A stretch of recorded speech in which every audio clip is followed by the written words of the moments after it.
In a world where God is dying, 4 heathens come to deliver the final nails in the coffin. From the depths of hell, Satan sends 4 puppets of the imperialist West and the Zionist Jews against God, Islam, and tiny kittens to bring you their propaganda and conspire for a new world order. This is Secular Jihadists from the Middle East.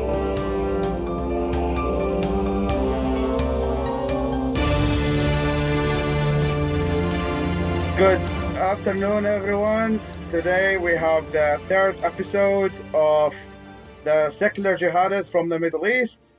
I'm your host, Faisal Baghdadi. With us, we have 2 members of Al-Qaeda and 2 members of Ahrar al-Sham. We have Yasmin here, the wonderful Yasmin, Confession of an Ex-Muslims blog and book, soon to be book, inshallah. Let's pray for that. Let's take a moment of silence for that. Okay, let's. And Armin, you sound a little. You sound choppy again. Armin got triggered. Stop talking. You're just. It's a Armin robot. got triggered. He's not making any sense. We have.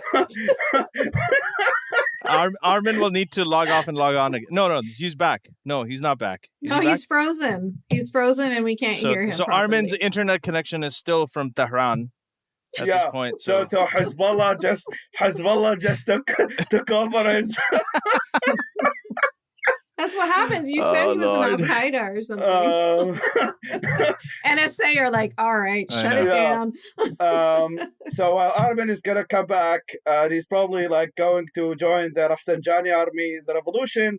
We have Al-Rizvi, who's here, the author, my wonderful friend and the author of The Atheist Muslim. And here's for those who are watching, patrons, this is my Atheist Muslim beer mug that was given to me very generously by my wife, and I love it. It's one of the best gifts I've ever gotten. Anyway, so he's talking about his second wife that is still alive, and with us, our guest for the show, temporary, is the wonderful Rana Ahmed. Yay! So Rana, as far as I know, grew up in Saudi Arabia. She has a wonderful story. She's an ex-Muslim.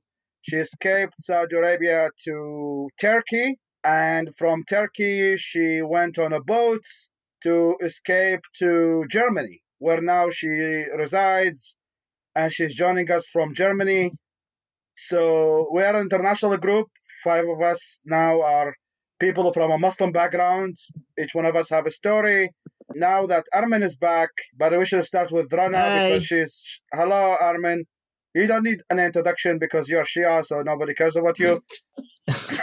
So let's start with tell us more about yourself, Rana. Tell us about your story. How old are you? Tell us about everything you can think of. It's important how old I am. I know. Yeah, I was wondering. I was like, why do we need to know how old she is? What's your blood type? She escaped Saudi Arabia, went to Turkey, then came here. It's like, so how old are you? That's what we want to know. Yeah, because Tinder is one of our sponsors. So they want to know. Oh, Jesus Christ. So anyway, Rana, welcome to the show. Welcome to the show. So really happy to have you here. Tell us about your story. Sorry, because this is kind of a humorous podcast. We try to make it fun because it's very depressing at the same time. So tell us about yourself, Rana. Okay, first I am 31 years old. I born in Saudi Arabia. I grew up there. I get my education there, and I work also there. I ran away in 2015. I go to Turkey, and now I am in Germany, and I enjoy my freedom life. Yeah. So where were you, Rana? I lived in Riyadh for about 12 years. When I was, or I think about 11 years or so. So where were you in Saudi Arabia? What city did you live? In Riyadh. Oh, you were in Riyadh too? I born in Riyadh. I live in Riyadh. I lived in, we were in the King Saud University compound. My father was, the one with the big book that when you enter, there's a huge Quran or book, I don't know what it is, a monument. So we lived on that compound over there. My father was a professor there. So yeah, I guess we'll have a lot to talk about. It'll be interesting. But it was strange. Like I never met any Saudi people the whole time I was living there, because they keep the Saudis and the foreigners so separate, and especially the Pakistanis, like people like me are, nobody really wants to talk to us over there. So, and I was also from a Shia family. So did you meet any foreigners while you were there? Did you have friends who were from other countries and you mixed with them and so on? Yeah, because I work in the hospital, I met from different country. I met people from Eritrea, Somal, Pakistan, India, Philippines, and Egypt, Lebanon. Yeah. All nationalities. So you are from a Syrian origin, right? You are originally Syrian. Really, nationality it's Syrian, but I born in Saudi Arabia. Okay, and the Saudis don't give nationality to the people who are born there, right? No, it's not easy because it's no one can be Saudi. Yeah, no. Your father has to be Saudi, right? Yeah. Did you have permanent residency in Saudi Arabia? Again, Faisal? Like a permanent residency, like a green card or equivalent of a green card? I have a visa there to stay and work because my dad traveled to Saudi Arabia from before 40 years. So I see. Okay. Yeah. It's like a sponsorship. So what happened? Where did things change? So you were growing up in Saudi Arabia. Can you tell us a little bit about your family? Was it sort of very conservative? Was it religious, or were they a little bit? What was it like? What was it Shia? Family? Was it Sunni? No, I come from Sunni Muslim family. They are radical Muslim. I was covering my face, my mom, my sister, I covered my hair when I was 10 years old. My life, it was really difficult there. Even if I want to get out to meet my girlfriend, my friend from job or from school, it's not allowed for me. Everything changed when I leave Islam. You wake up and the life, it's different. Not like your life. The life, it's different. Not like how you live or how you are here in this country. Mm-hmm. What made you? Was it a slow process when you left Islam, or did it? What made you do it? How did it happen? Yeah, it's when you grow up in the Muslim society, they make you don't know anything about atheist world. They keep you out from this world. You don't know anything. You don't. For me, even I don't know these people. They are exist in this world. Yeah. So it's a start from online from Twitter, my Twitter account. I follow someone, his name Arab atheist. I don't know what's mean atheist. And I take this word, I translate it to English, to Arabic. In Arabic, I translate it also. It's mean mulhid in Arabic. So it was surprise for me to know there is people, they don't believe in God at all. Mm-hmm. And everything started changing from this moment. And I think I know Arab atheist. Does he know that he had such a huge role to play in your life in that way? That the Arab atheist. When I arrived to Germany, I sent him a message. I told him, because what you write in Twitter, because what you want really to make change and different life for other, I am here now. You wake me up. No, that's truly amazing. I mean, I think just the fact that we go on Twitter, we're just doing our thing, or whatever, and it can completely transform the life of one person. That's just a beautiful story. Faisal, go ahead. Why don't you go ahead and ask a question? So I want to ask you, what type of content that was in the Arab atheist that changed your mind? Was it his own content? Was it personal story or personal stories? Was it books from scientists? What type of material?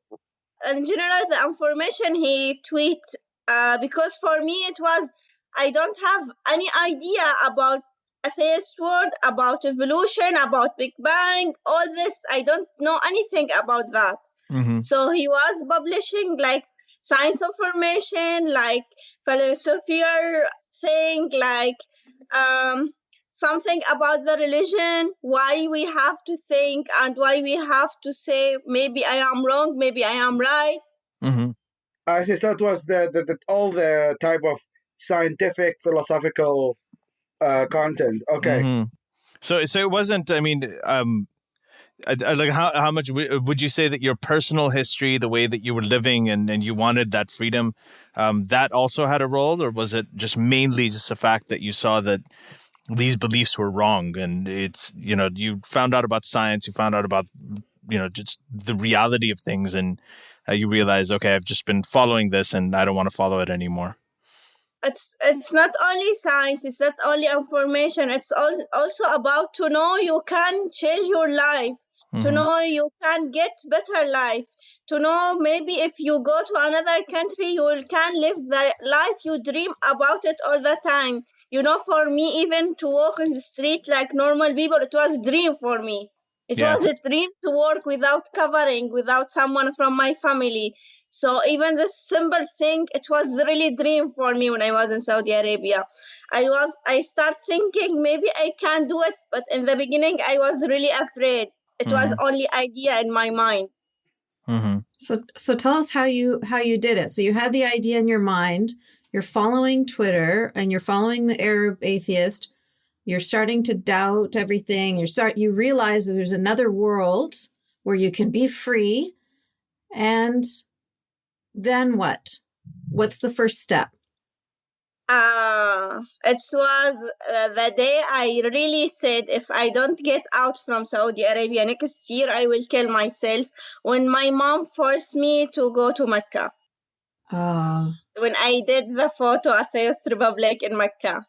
So she was trying to get you to become more pious Muslim. My mom, she noticed I am not really like all time. Something changed, but she don't know really what happened. I start to keep myself like from outside, like Muslim, but sometimes, she can feel something different. So she forced me to go there. It was the most day I can't forget, how it was really terrible day for me, how it was really my feeling, my emotion, everything. Yeah, I just want to, just for people who are not familiar, there's an iconic photo out there of a notepad that says the words Atheist Republic. And Atheist Republic is, of course, the organization that Armin, who was on our one of our hosts, founded. And so it was actually Rana holding that picture in Mecca in front of the Kaaba with the words Atheist Republic on it. And I remember when that came out, there were people who were furious. It was it was really amazing. So and then since then you've been able to make it out from there, and we now know who you are. That time I remember I saw it and I didn't know who it was, and I was like, wow, this person, nice to meet you, Rana. Yeah. I was like, this person really has some balls, when I saw it, and then it was amazing. Metaphorically. But of course, metaphorically. Yeah. So tell us, Rana. I sent this photo to Armin. You did, yeah, I know, and he showed it to the world. So it was Armin. Whenever you get the chance, I asked your permission before posting it because I was really scared of getting her into trouble. I was like, "Are you sure if you want me? Is it okay for me to post this?" And she was like, "Yes, please do." And I was like, and I shared it. And could you put it on a screen share just for the people who are watching, the patrons who are watching? So, you did. Okay. I'm going to do it again. Oh. Okay. Anyway, go on, Faisal. You were saying? Yeah. So I have a question about your childhood. So did you were your parents, or did you grow up let's say from a scale of from 1 to 10, 10 being ISIS, okay? And 0 being cultural Muslim or ex-Muslim, etc. Where do you put your childhood? Which, from the spectrum, how religious were your parents and how religious was your environment? I was in the middle. Even when I was Muslim girl, I was thinking about this. It's wrong in the religion, but I was afraid to think more. Like, the daughter for my uncle, she was 14 years and she get married when she was 14. I was there and I was Muslim, and I said for myself, this is wrong. how they do it, how they allowed it, how the Islam it says it's okay, but I don't know why I start thinking sometimes. But I was in the middle, not really radical, not really, I don't care, no, I was praying, I was read Quran sometimes, yeah. Yeah, okay. In the schools in Saudi Arabia, do they teach the Quran and the Hadith and all of that stuff? Like, do you have to memorize and 5 books: Quran, Hadith, Tawheed, Fiqh, Tajweed. Interesting. What is so we know what the Quran is, we know what the Hadith. Can you tell us about the 3 others? What is Tajweed? What is Tajweed? When you want to read Quran, you make your voice. It's like like the azan, like that. Okay. You guys don't have that in Shia world? No, I understand what it is. I didn't know that there was like a lesson, because I studied Quran in Iraq. Like, we studied the Quran and the Hadith, but we never studied Tajweed as a subject. Like, it's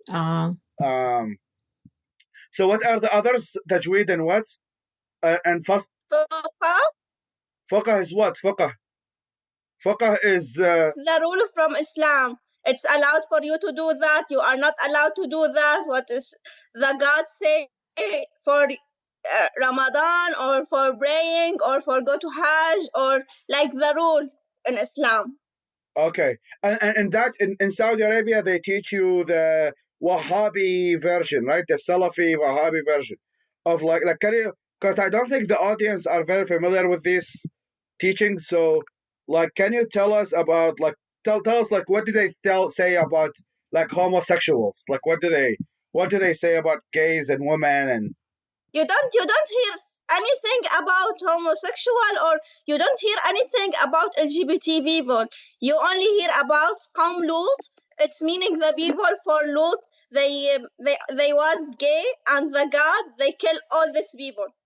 And anyone be like them, they have to be killed. And what did they say about hijab? Like, do they say it's a permissible, or do they say it's I don't know, like, is it forced? Is it, do women have to wear it, or is it just like a choice? It have to wear it. In Saudi Arabia, how teach us, yes, we have to wear hijab, and they teach us when we was like 10 or 11 years how the God will be really love us, and how if we listen to this rule, and to grow up in Saudi school, it's something like you will be, when you finish, like really radical Muslim.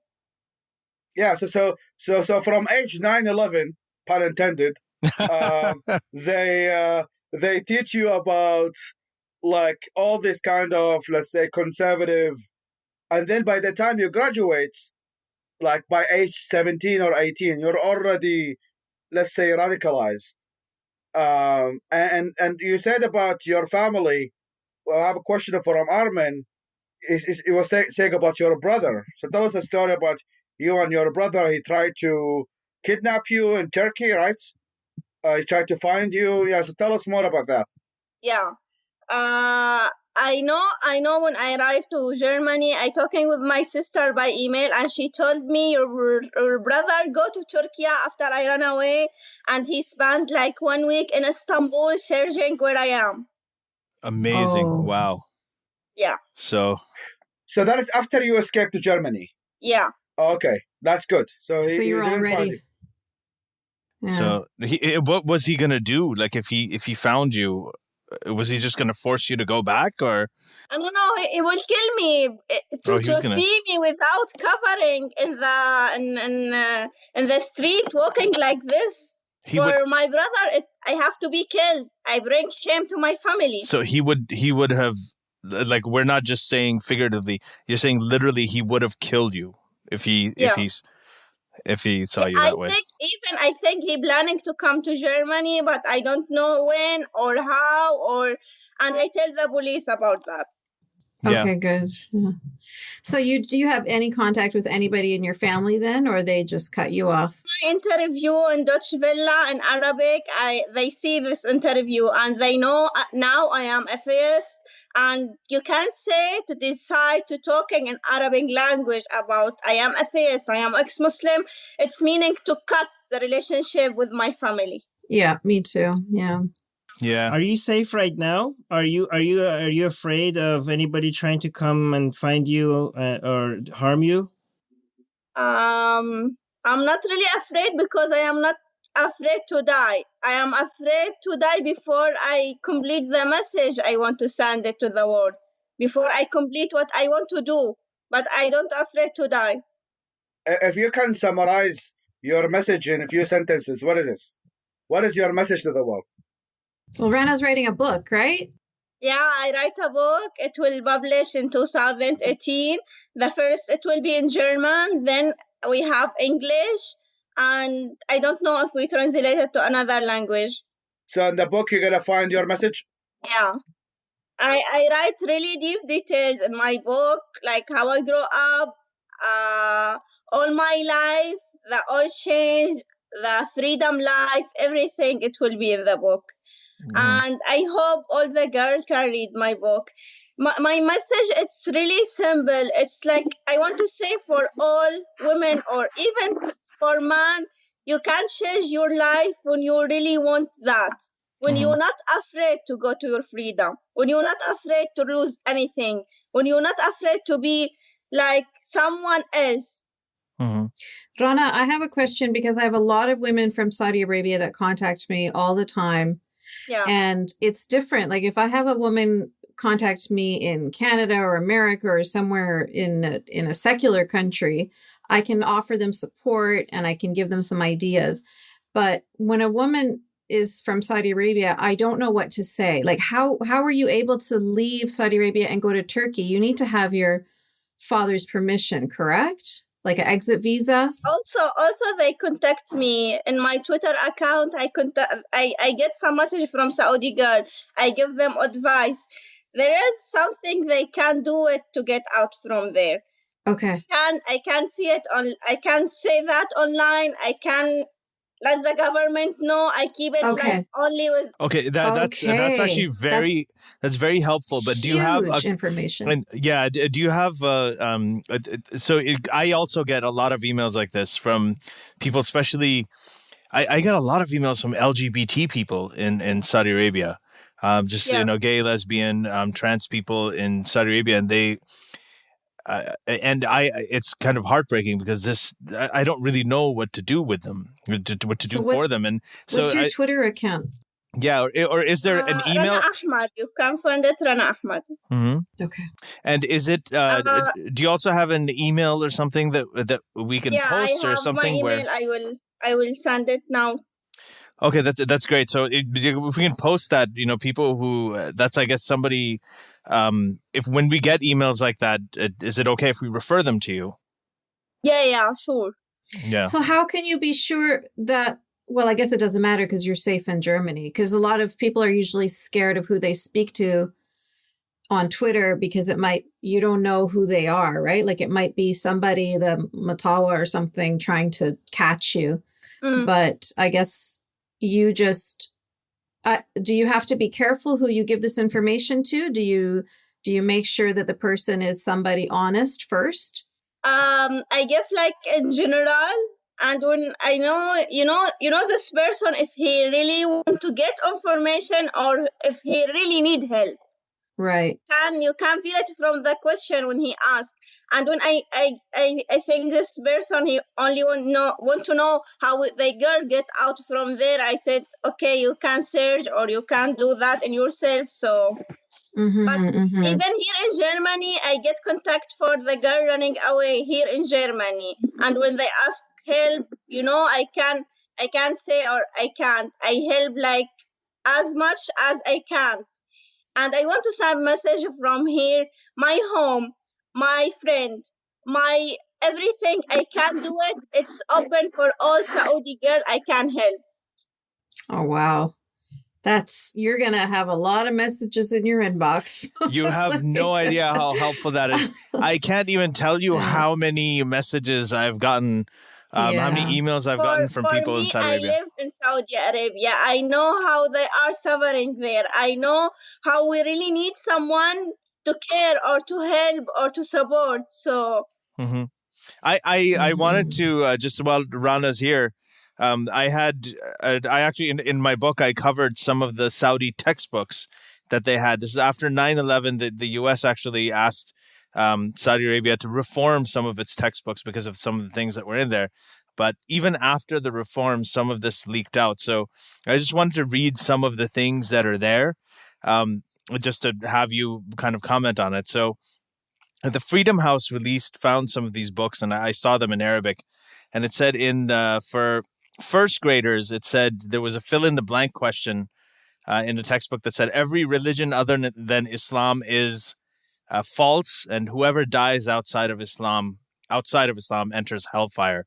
And then there was a fifth grade textbook that said it is forbidden for a Muslim to be a loyal friend to someone who does not believe in God and his prophet, or someone who fights the religion of Islam. And it also said a Muslim, even if he lives far away, is your brother in religion. Someone who opposes God, even if he is your brother by family tie, is your enemy in religion. And this was taught to fifth graders. And I just wanted to kind of like this is something that they were taught in school, and they actually even had to memorize in some cases. And this just shows sort of the gravity of the situation there and what a lot of kids are growing up with. Is that similar to some of the things that you were taught as well? In Saudi Arabia, they teach you there, everyone he don't believe in God, he is really bad person. Yeah. And you don't have to be friend with this person. And the funny thing, I want to get copy from the book. They write, like, really describe how you have to behavior when you know this person, he live Islam. The first, if he married or she married, they have to be divorced. Then the children, they have to take from them. Then you have to take this money, like if they have flat or car or money in the bank, you're allowed to take it. Then you ask him like 3 times to back to Islam. If he said no, you can kill him. Yeah, this is the thing. Like this is, I saw this. So I got a hold of some of these textbooks, and I was looking at them, and it's actually stunning. This is what kids are taught from the first grade onwards, all the way to 12th grade. So this is the attitude they have towards people who have left Islam. So the risk that somebody like Rana takes in a country like that, I mean, it is. It truly is a death sentence, and that's not an exaggeration by any means. It's really not easy to be ex-Muslim in Saudi Arabia, and you one day if someone know you are living Islam, it's I lived like 5 years like Muslim, but I was atheist. I was a dream. They discover I am atheist. I was like, say, now they will come to kill me. My family, no. Someone from Saudi Arabia government, no. I was completely afraid all my life there. It was when I was ex-Muslim. I get really afraid feeling until my stomach affects with that. Mm-hmm. So did you have other atheist friends that you could communicate with, or were you just dealing with that all by yourself? No, you have to know something there. Even if we have like friend in Twitter, you can't really know who this person, the name or the address, or you can't even hear the voice because they are really afraid. And they have to be afraid because if we think maybe Saudi Arabia bought some account only to catch us. Yeah. And we was really afraid to say who I am or where I live or all these details. I know only my friend from the tweet, from replay the tweet. All right. So Faisal has a question, but just before he asks it, I just want to mention to you, Ali, everything that you said, I learned that in Canada too. Because our school, our Islamic school was funded by Saudi Arabia. So none of that was surprising to me. I was like waiting for the shocking part. I know. I read about that. That's the thing. I'd heard about that, and I'd heard about that with textbooks in the U.S. and also in some of these private sort of very conservative Islamic schools. But it's just whenever you hear about it in person, it's just stunning. Yeah. The difference is I'm in I can get out. Like if once I leave my house, I'm in a secular country. But Rana, once she gets away from her house and her family, she's still, the whole country is against like her, right? that, So like that, obviously it's a much more difficult situation. Anyway, sorry, Faisal. And I can relate to that in a bit because I grew up in a Muslim-dominated country, right? And in Iraq, it's like militias. The only difference I think in Iraq is that everything is handled by militias, not the government. So I think in Saudi it's probably more strict because the government has actual control, while in Iraq we hardly have a government. So that's kind of a benefit, right? And it also left to the militias. So it's, I mean, I'm very glad. By the way, Rana, you are a hero. You are. Oh, I absolutely agree. This is one of the most inspirational things. Actually, like, so brave. I mean, my question, maybe it's too early to ask it, but so how long you have been living in the West so far? How many years? How many months? 1 year and 2 months. Okay, 1 year and 2 months. What do you think of? So you live in Germany and you're surrounded by many Germans, I assume. What do you think about what they think about Islam? Oh, good question. I want to hear this. You come from strictly conservative family, strictly conservative country, society, whatever you want to call it. You move to the West, and what do you think? Yeah, the Germans, the people around you, what do they say about Islam, and do you agree or disagree with it? You can say in general they think it's religion like another religion. It's like really normal people, like they are really friendly, they will not hear us. So, but now the Germans start to change and they know there is some Muslim, they are really dangerous in this society. We have to take care. You know what happened in Berlin? Yeah. You know what happened before in Colonia. So they start to think, no, they don't like what we are thinking for these people. And if you want to talking about Islam in general, you have to be careful here in Europe because they will say you are racist. Yeah, we deal with that here too. So when you tell them that in like Saudi Arabia, this is what Islam is, and they call you a racist, they think that you are being... No. When you're talking about the Islam in the Middle East, they know, they see that, and they know that here in Germany. So no one said anything for you. I think we have here a free speech, and I get death threats before 1 week or 2 weeks. Yeah, I remember. Yeah, I make like interviews, ex-Muslim Deutschland, ex-Muslim Germany, and I said I am atheist, I am ex-Muslim, and I want in our society to have freedom for religion or free speech or this. And when I go to the police, I told her we are in free country and I can say who I am or I can say my opinion. And the police said, yes, it's your rights. And I respect Germany a lot for what I hear from the police. I have a question, just a follow-up question. So Germany has a very significant Kurdish and Turkish Muslims and also now Syrian refugees coming up. What do you think? Do you think that some of these newcomers or some of the refugees, the Muslim refugees in particular, do you think that some of them pose a threat to your life?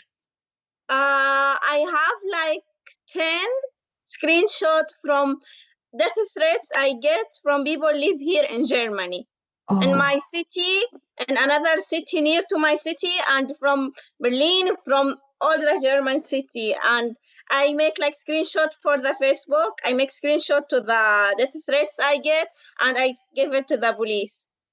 And is the police capturing them? Are they being tough on? They start to work with that because I tell the police I will talking in the media about what happened to me, and it's important to let these people understand we are in the country with law.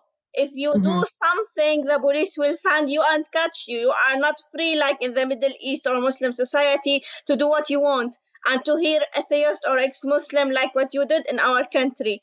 They kill us. They make us suffering in our life.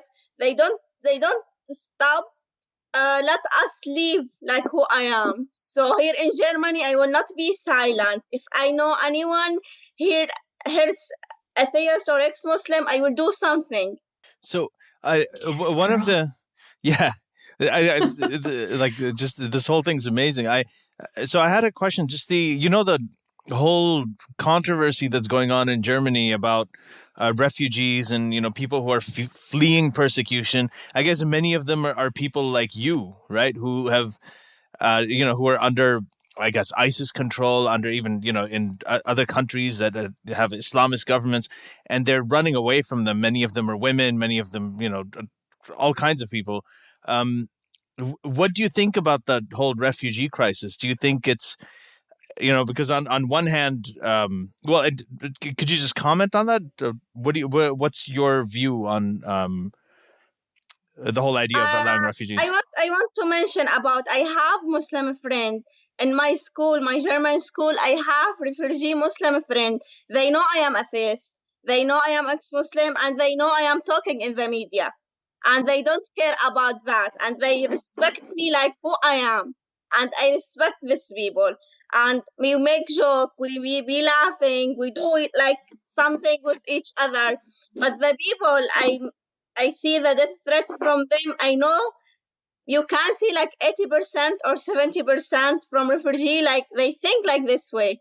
But some of them, they can't write for me death threats, or they can't do something for me. Some of them, no, they only hit me, but they can't do anything because they know here the law, they not be silent with you.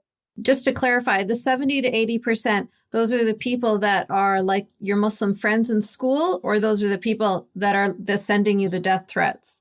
Yeah. So what you're saying is that 70 to 80%, I mean, obviously these statistics may not be accurate, but it's a significant amount of people coming from Muslim countries who are closeted Islamists, right? It's like they are extremists, but they don't show their extremist face. Yeah, and they keep it under the table. I tell the policewomen, these people, they don't use to hear us like ex-Muslim in the Muslim society. I tell the policewomen, if I am like in Saudi Arabia, or if I am in the Muslim society in the Middle East, and I say I am atheist, I will be killed. But because here they have to hear us and they have to be silent, it's new for them. Mm-hmm. Yeah. So I have a question. So now you know what's going on with here with Donald Trump and his whole ban on refugees and everything.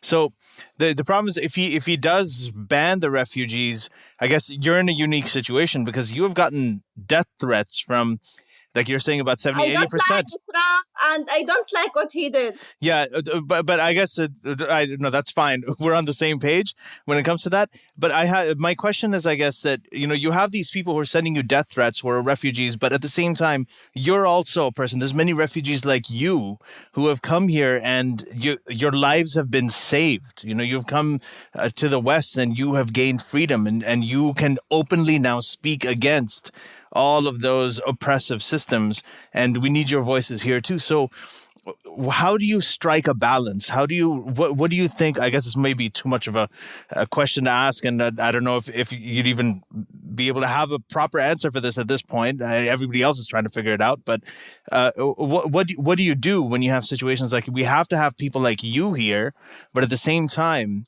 there are all these other the people that are sending you death threats that you don't want here. So in your view, what do you think should be done about that? Like how should people approach it here in the West? First, these people to be a liberal person, not allow them to enter the country. For me, the solution is to make these people like really humanity people or like secular people.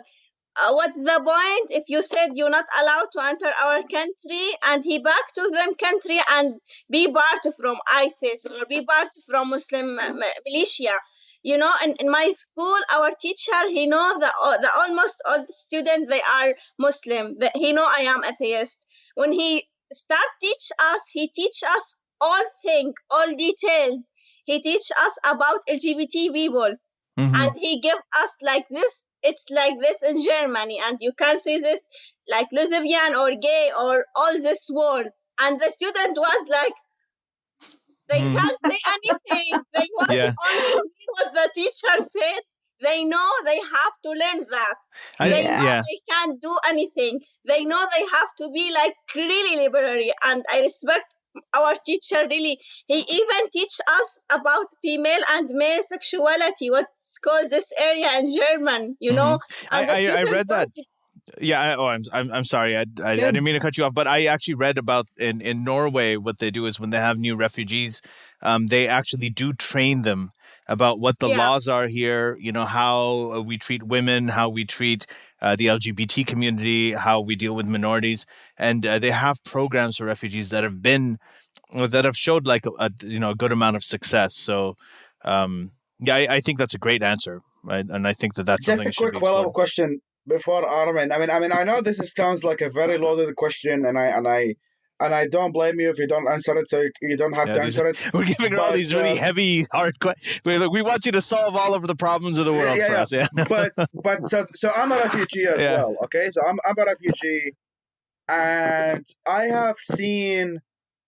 So I'm obviously in favor of accepting refugees who are like us and everything, and people like Rana are amazing source for the humanity.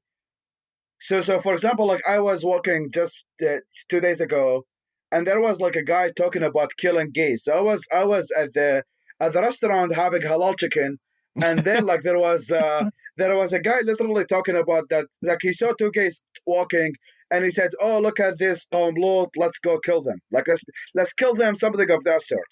So Rana, like for you as someone who is also a refugee, and so there are some people within this society, within Germany, USA, Canada, whatever, who think that those of us who are ex-Muslims, atheists, deserve to be killed or should be killed. Do you think that these people should be deported from the United States? I don't get your question, Faisal. Do you think that people who believe that atheists and gays and women who don't wear a headscarf should be killed, do you think that these people should be deported from the West? Like, should we send them back home? Should we send them back? Should we like send them to like, I don't know, jail, or just deport them from the country? No. Because No. So you accept that your neighbor is okay with killing you? For me, Faisal, we are like a human. We hate something. We don't understand what this thing. We hate something. We don't know it. We are afraid from something. We don't know it. If they know us, like in the Muslim society, they know Rana like atheists, and I am neighborhood for them, and I am community with them, they will not be afraid from atheists. But because they don't live with us, they don't see us like a really human people. Yeah. They don't see us like who Rana, who Faisal, who Armin, who Ali. Yeah. They don't know. Are like make joke. We are laughing. Sometimes we drinking. Sometimes dancing. They don't know. They're only afraid from this idea, but they don't know who we are. Yeah. So it's sort of like what you're in a way, kind of what you're saying is that for these people, they need, once they're exposed to, they just hear atheist, the idea, and they think it's terrible. But when they actually see a person who's a normal person, this is how it happened. This happened to me. And this what happened to me, in my class. They know I am atheist, but they don't care because they contact with me before they know. After when they know, it's okay. We know Rana, she is our friend. We don't care about her religion or what she think or. Yeah, this is how it happened with the LGBT community as well. Like when you had a lot of these TV shows that came up. Ali's a talker. Yeah, sorry about that. Oh, there's all of this stuff going on. It's crazy. I'll hold my comment for a little bit later. I know Armin's been waiting for a question. Yes, so just to summarize your view, as you're saying is that Muslims are criminals and rapists, but you assume some of them are good people, right? No, I'm just kidding. So Armin, please, yeah, we'll be quiet now. He has been horny for like 10 minutes. All right. So when you were still back at Saudi Arabia, you were trying to get out, and we started a GoFundMe page for you, right? And then you got a lot of support. When the picture went viral, we used the picture to get support for you, and a lot of people started donating. And then Richard Dawkins started tweeting to the GoFundMe page, and that got a lot of attention. I will meet him in London. Oh my God, You're gonna go to London? I'm gonna be there. Yeah, I will hug him a lot. Allahu Akbar. See you in London. Shirt while I'm there. And Yeah. and then Imtiaz Shams, Imtiaz Shams from what is his organization called? Faith to Faithless, right? Yeah. Yeah, and he came and he did a documentary on you. You were covered on Vice documentary, and then that got you a lot of more support. And now that you're there, you're being invited by the ex-Muslims, and you're going to go to the conference in London, and your book is being published. My question is, were you surprised by the amount of support that the atheist community were giving you? Because a lot of people think that the atheist community is not really, shouldn't be a community, because we're going to become too much like a religion, right? If we get together and unite and work on projects like this together. But you saw that what we can achieve when the atheist community gets together and try to support you. Were you surprised by it? What are your thoughts about the amount of support and the amount of people that reached out to you? And also, by the way, also ex-Muslims of North America really heavily promoted the GoFundMe page as well. So shout out to that as well. And to anybody that saw your message and donated, shout out to all of them. But let me know what you think about all that. It's important to have a atheist organization and community. It's important to say I am atheist and I support another atheist and I support all human in the end.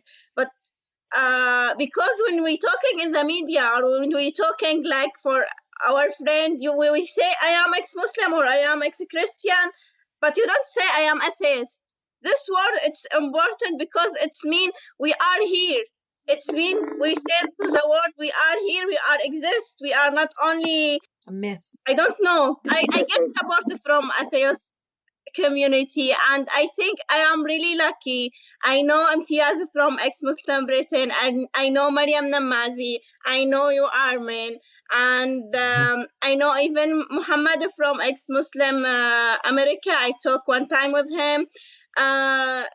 You feel you have really family. You are not alone when you be contact with another organization, ask help or support or something like this.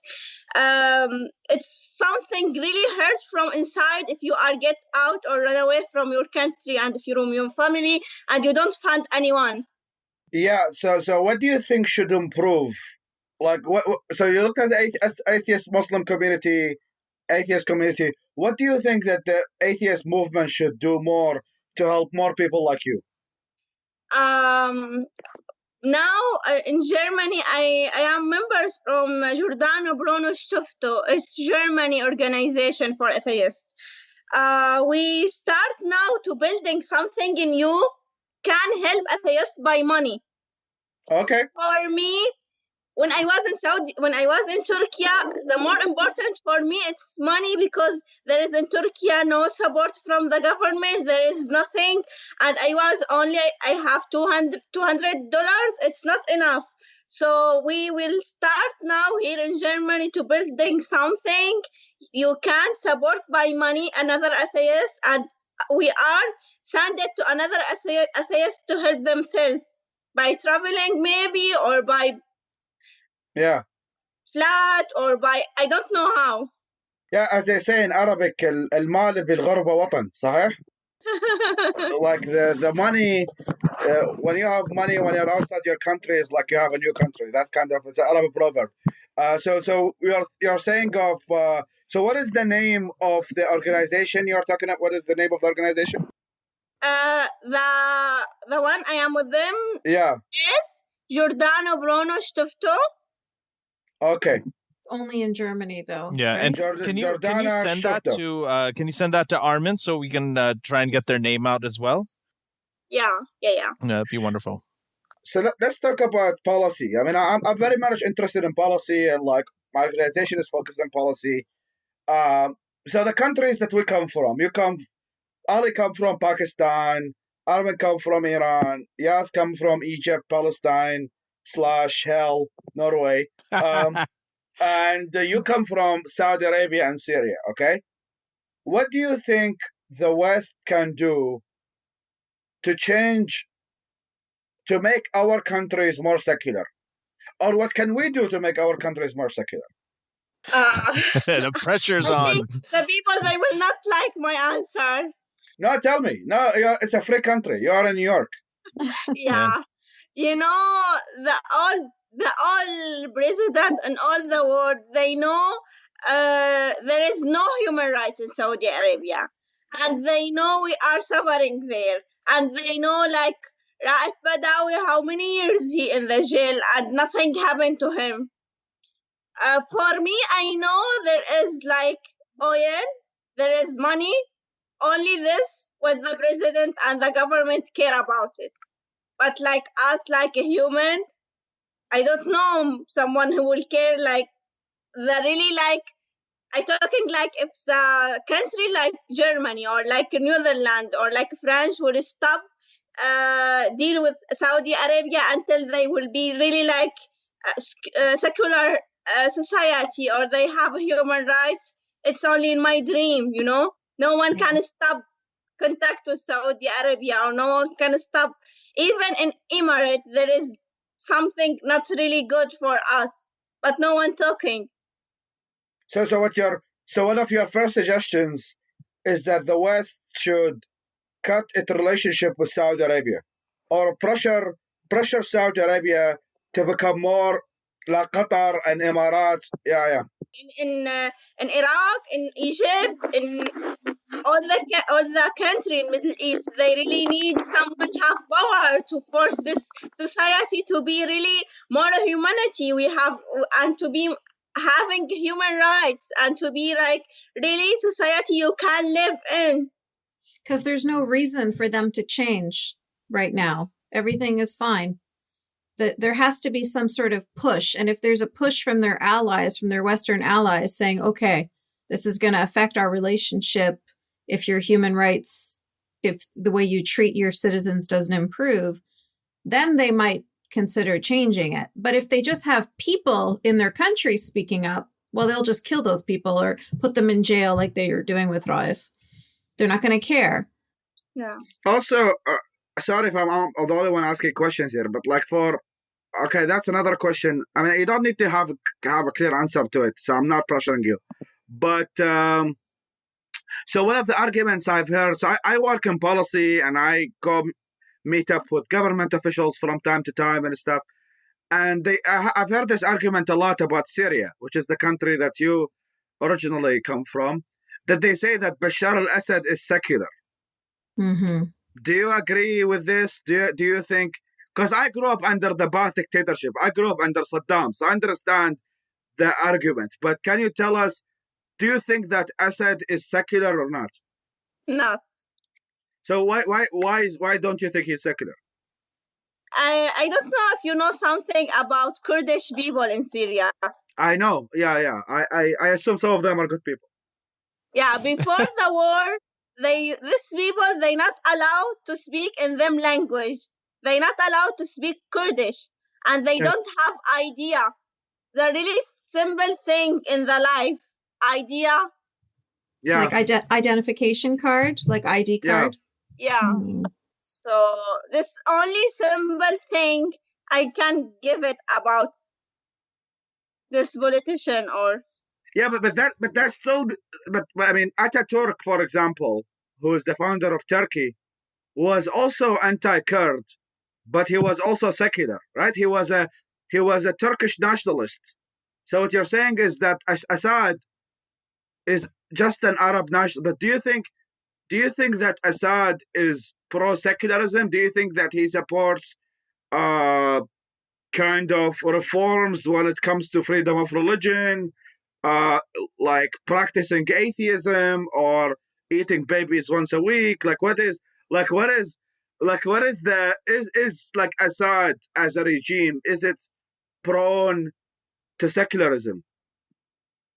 I will say something about Bashar. If he not killed Syrian people, he allowed other people to kill Syrian people. He don't save Syria, and he don't get out from the government, and he don't really do something. If he really secular or if he really humanity person or if he really good person, he can do something for the Syrian people. Yeah. Do you think that there is any group? Sorry if I'm like asking too much political questions, No, go on. but these are questions that go a lot within the media and within the. So, do you think that there is any group in Syria that believes in human rights and secularism, like any opposition group? Any? I mean, I know there is this woman No, that's a good question. called. Yeah. I think Nahas. Her last name is Nahas, but like, I don't know if you know them. But do you have any Syrian group that you think the West should support in Syria as a counter to extremism and a counter to the Ba'ath regime? I don't like to talk about politician thing, but I mean, you don't have to answer, but like if you have, because that is one of the most common questions asked about Syria, is that we have Assad on one side and we have Jabhat al-Nusra on the other side, right? So where are the good guys? Where are the Rana of Syria? Like, is there a group that Rana like? I will be the president. so Rana, so just to go back, I think I guess that's a really tough question. I wish there was like a secular party that had enough clout to be able to have that support. But I had I wanted to get back to the whole idea of atheism and being an atheist. So you talked about how much you like Richard Dawkins, and this is something I noticed, and I wrote about it in my book as well, that, you know, when I talk to people here, ex-Muslims in the West, they want to have a more respectful dialogue, and they don't really like Richard Dawkins. But when I hear from people in Saudi Arabia and Egypt and Bangladesh and Pakistan, they love Richard Dawkins. They love Bill Maher. They love like all of the really aggressive, like the people who say it like it is. And I've heard, or at least like from what I hear from them, it seems that they feel like the being respectful and having that kind of dialogue is a luxury of people who have free speech and so on. So I just wanted to say, like, among the people that you know who are also in Saudi Arabia and who have left Islam or who are ex-Muslims, are these figures like Richard Dawkins, Christopher Hitchens, and are they do they have a lot of popularity? You know, from the Twitter or from the media, Richard Dawkins really, and I think, yeah, Richard Dawkins, the most one really be famous for us like Arab atheists, because his book, because Bassam al-Baghdadi translates this book to Arabic. Yeah. So, yeah, and for anyone be like leaving Islam, this the first book he read it or she read it. It's like the first thing you touch it from atheist world. Yeah. His book. So. And who are some of the other people that I guess people over there find inspiration? Like for you, it was Arab Atheist on Twitter. Who are some of the other figures that, you know, you would recommend people would look to if they wanted to, like especially in the Arab world, or people who are questioning? You know, who do you think they should go to? I don't have name now, or all of us. Yeah, apart from us, of course. Yeah, the secular jihadists. Yeah. Because for me to search about person or to search about page, I only search about information when I was there. I only want knowledge. I only want to know more and more and more about atheist world. Right. Yeah. So I have a question, which is kind of related. Is that if you, like, let's say we want to turn the people in Saudi Arabia and Syria and Iraq to be more like you, okay? Let's say I have a translation company. Do you think that I should translate books written by Dawkins, or do you think I should make people within the Arab world write books and I popularize it? What do you think is the more effective way of doing this? Like the Western books or the Eastern books? Like for you growing up, like did you read people, like for me, like because my parents are liberal, so I was introduced to the Arab liberal mindset when I was a young child. So I'm obviously biased, okay?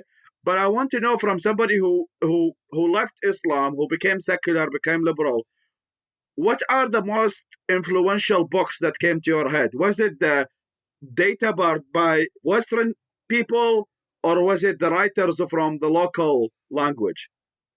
For me, I will start with West book, but I will complete with the people have experience, like ex-Muslim, and they made book. I will read it also.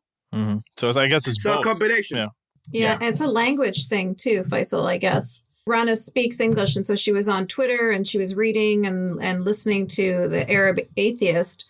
But I guess people that don't speak English, they wouldn't have access to those things. So it's a good thing that there's the Arab liberal books for them. I also think Rana just was interested in the science aspect of it at first, like it's through alternative ways of looking at the universe, and and I think when it comes to science, the West or the East, nobody has a monopoly over science, right? So I think that's something that is a little bit, Terms and conditions apply. But Rana, were you shocked when you discovered that the Earth is 7,000 years old?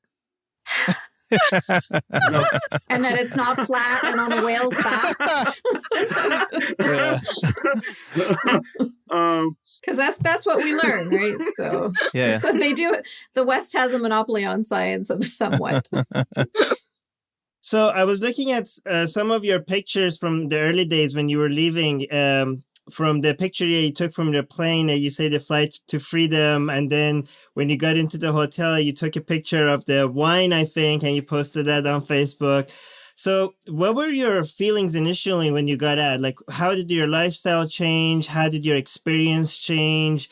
What was the feelings that you were, and how did you get used to it? What were some of the challenges?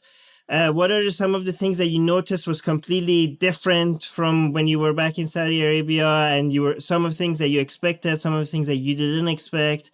Yeah, can you share some of those early days? Do you like bacon is what we want to know. Do you like bacon? Yeah, I like it a lot. I know. It's just one of the... Anyway, go ahead. Go ahead. Okay, for me, first week or first 2 weeks, it was like I am dreaming. I can't believe this. It's really life for me. It was like I wake up every day. I will say now I wake up in my bed in the Saudi Arabia. I can't believe, my mind can't believe I really here in this life. I did it. I am out. I am now free. So did you have a time when you felt scared or lonely or regretful or anything like that? Yeah, sure. But even with all my bad time outside, it's better than one day in Saudi Arabia. Yeah. Wow. Totally agree. Yeah. That's a beautiful quote. That's actually very... Do you remember the moments? I remember very well the moment when I landed to the United States. I flew from Malaysia to the United States. The flight took about 20 hours. And I landed in Los Angeles in March 12, 2013. I remember that day very well. Do you remember your first day when you landed in Germany? Or you arrived to Germany? On your boat. On your boat. Yeah, I don't arrive like normal people with airplane or something. There are two types of people. There are normal people and there are Shias. But for you... But for you, so you came to the boat and you arrived to Germany from Turkey directly? Mm-hmm. And so how is it like when you were on the boat to Germany? First of all, how was the boat experience? Was it like 5 stars? Was it like Hilton? Or was it... No, like, how was your boat experience? And how was like the arriving to Germany? Like, how was the police to you? Did they treat you well?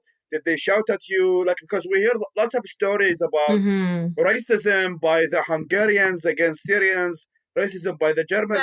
Germany, it's really a humanity country. I want to say something. The people think Sweden, they are really most humanity country in the Europe. I want to correct this information, and I want to say Germany, the most humanity country in Europe. Interesting. How much are they paying you to say this? No, I'm kidding. Because we all get our paychecks from the Jews and the Zionists and CIA and all that. You're the first person I know who gets paid by the Germans. Yeah, I know the Germans. That's good. We should look into that. Yeah. Well, it's good. It's good that you're not be getting paid in the 40s, by the way. Yeah. So you went to a refugee camp then, Rana? Is that where you went first? Yeah. First day we go to camp and they was cooking food really fresh for us. And the police border there, they give like the food for us. They was really kind. They give us also blanket and they give us some tea, and I can feel they are really humanity, not like what I hear about German people. It was different completely. Oh, that's wonderful. And how long have you stayed in a camp? 7 months, until my friend from this organization contacted me and he said, I have flat. You can rent it and the government will pay for you. And he helped me and he go with me to all this government office. They speak only German. Yeah. So you arrived to Germany. They put you in a camp.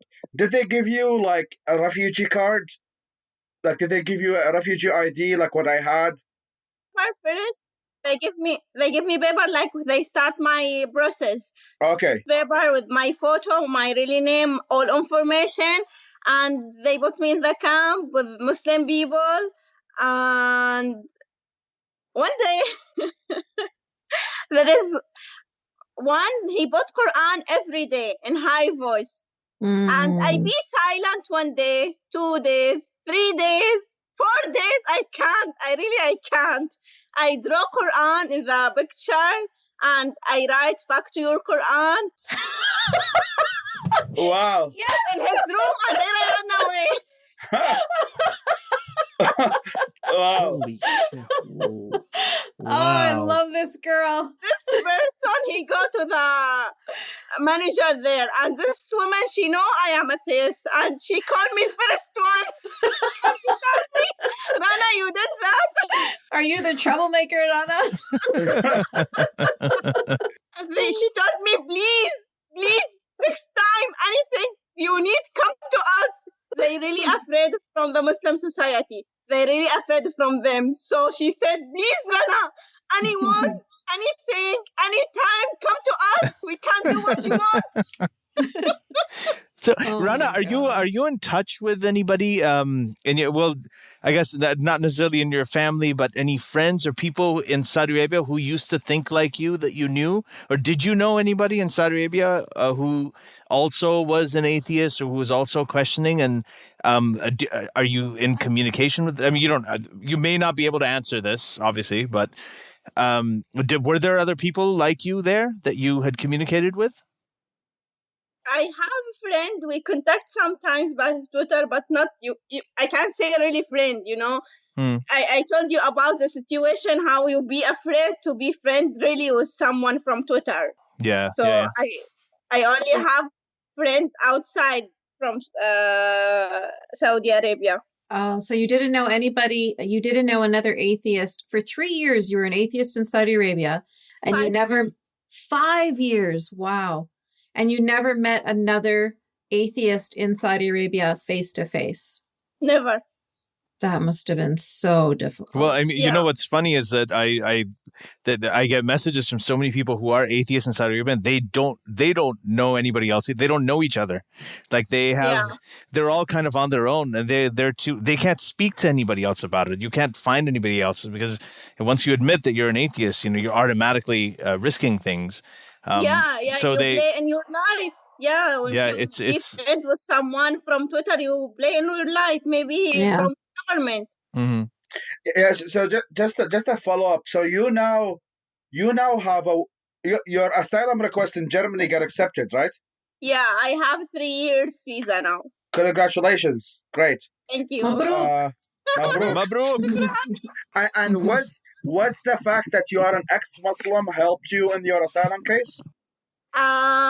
If you don't help yourself, no one will help you. if you stay silent and suffering and crying, nothing will change. But if you contact other people and you ask help and you try to change your situation, something will happen. I stay in the camp like 3 months, and I contact 4 months, and I contact Mariam Namazi, an ex-Muslim Britain, and I told her, please, Mariam, I am suffering here in the camp with Muslim people. I need way to get out. And she told me you can contact women. She called Mina Ahadi. She has organization here in Germany, ex-Muslim Germany, or Centrala, ex-Muslim Deutschland. Yes. She contacted me and she said we will make like speech for you, and she get me to the lawyer and she pay for this lawyer, and after my speech I get this flat where I am now, because in the end of my speech I said I am living with the people I run from them in Saudi Arabia or from the Muslim society. So my speech, it was really strong, and it was like ask help. It was like, yeah. No, Mariam's amazing. So you live in Cologne now? You live in Cologne, Germany? Isn't that where the case of mass rape happened or mass harassment happened of women in New Year's Eve, right? Yeah. Were you in Cologne when the mass rape on women happened? I was filming with Voice News. Wow. Oh.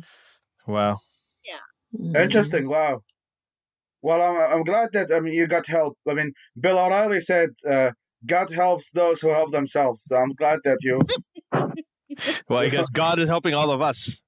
Yeah, that's great. So God helps Rana, atheists. how did you find all this help? Like, do you think your case was different from other people because of all the attention that your picture got, or most people are going to get ignored if they want help? I have my character. It's like I have small hope every time. When I want to do something, or when I want to go to do something, if someone not answer, I call another one and another person and another organization, and I do that and that and that until I get what I want. So some other people, maybe they contact you, Armin, for one time and you don't answer, and they will say, Atheist Republic, they don't help us. They only help Rana. Or ex-Muslim, they don't help us. They only help Rana. But if you ask 1 time, 2 times, 3 times, not only you, not only Faisal, not only Rana, not only Ali, you ask all of us, you will get help for sure. I've met a few Saudi Arabian women that have got out of Saudi Arabia and are seeking asylum in the States. And you know what it's like for a woman in Saudi Arabia, right? You have so much help and support, a lot of, some families more than others, but, the woman doesn't have to drive. She doesn't have to cook for herself. She doesn't clean. Everything is taken care of. I lived in Qatar for 7 years, and I had very privileged students. I had grown women that had never washed their own hair, grown men that had never shaved their own face, because they always had somebody to do something for them, right? They always had their nannies, grown people.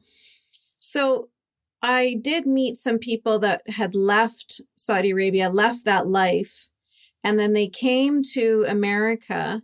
And of course, I'm sure it's similar in Germany. You were living in a refugee camp. You were suffering. You were struggling. We saw what you were like when you were in Turkey.